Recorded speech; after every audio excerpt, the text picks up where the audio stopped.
बादल और रज, दो घोड़ों की कहानी। चुनौतियों पर काबू पाने की सीख देती प्रेरणादायक कहानी। बादल अरबी नस्ल का एक शानदार घोड़ा था। वह अभी 1 साल का ही था और रोज अपने पिता राजा के साथ ट्रैक पर जाता था। राजा घोड़ों की बाधा दौड़ का चैंपियन था और कई सालों से वह अपने मालिक को सर्वश्रेष्ठ घुड़सवार का खिताब दिला रहा था। बादल भी राजा की तरह बनना चाहता था, लेकिन इतनी ऊंची ऊंची और कठिन बाधाओं को देखकर उसका मन छोटा हो जाता और वह सोचने लगता कि वह कभी अपने पिता की तरह नहीं बन पाएगा। एक दिन जब राजा ने बादल को ट्रैक के किनारे उदास खड़े देखा, तो बोला, क्या हुआ बेटा, तुम इस तरह उदास क्यों खड़े हो? कुछ नहीं पिताजी, आज मैंने आपकी तरह उस पहली बाधा को कूदने का प्रयास किया, लेकिन मैं मुंह के बल गिर पड़ा। मैं कभी आपकी तरह काबिल नहीं बन पाऊंगा। राजा बादल की बात समझ गया। अगले दिन सुबह सुबह वह बादल को लेकर ट्रैक पर आया और एक लकड़ी के लाठ की तरफ इशारा करते हुए बोला, चलो बादल, जरा उसे लाठ के ऊपर से कूद कर तो देखो। बादल हंसते हुए बोला, क्या पिताजी, वो तो जमीन पे पड़ा है, उसे कूदने में क्या रखा है? मैं तो उन बाधाओं को कूदना चाहता हूँ जिन्हें आप कूदते हैं। मैं जैसा कहता हूँ करो, राजा ने लगभग डपटते हुए कहा।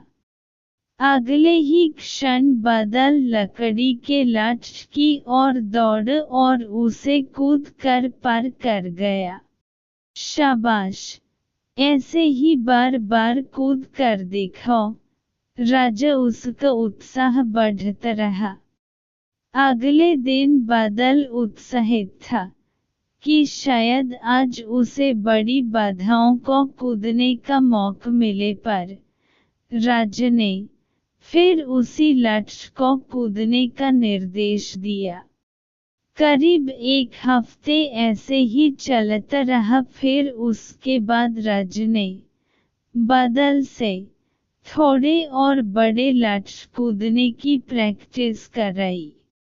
इस तरह हर हफ्ते थोड़ा थोड़ा करके बादल के कूदने की क्षमता बढ़ती गई और एक दिन वो भी आ गया जब राजा उसे ट्रैक पर ले गया।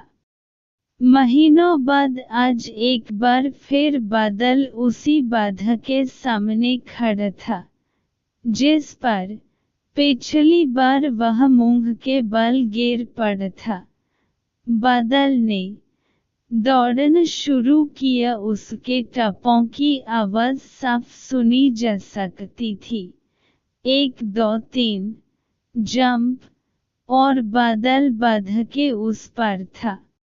आज बादल की खुशी का ठिकाना न था।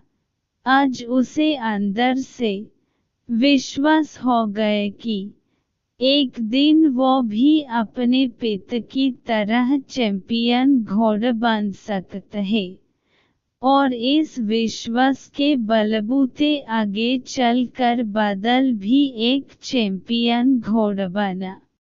दोस्तों, बहुत से लोग सिर्फ इसलिए गोल्स अचीव नहीं कर पाते क्योंकि वो एक बड़े चैलेंज या ऑब्स्टेकल को छोटे छोटे चैलेंजेस में डिवाइड नहीं कर पाते।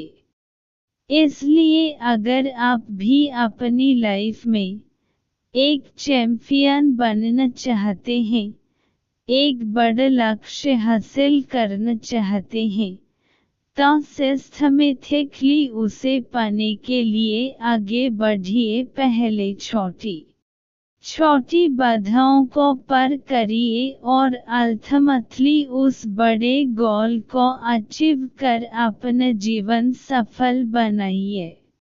मोरल ऑफ इस स्टोरी इज, जल्दी हार मत मानिए, बल्कि छोटे से शुरू करिए और प्रयास जारी रखिए। इस तरह आप उस लक्ष्य को भी प्राप्त कर पाएंगे जो आज असंभव लगता है।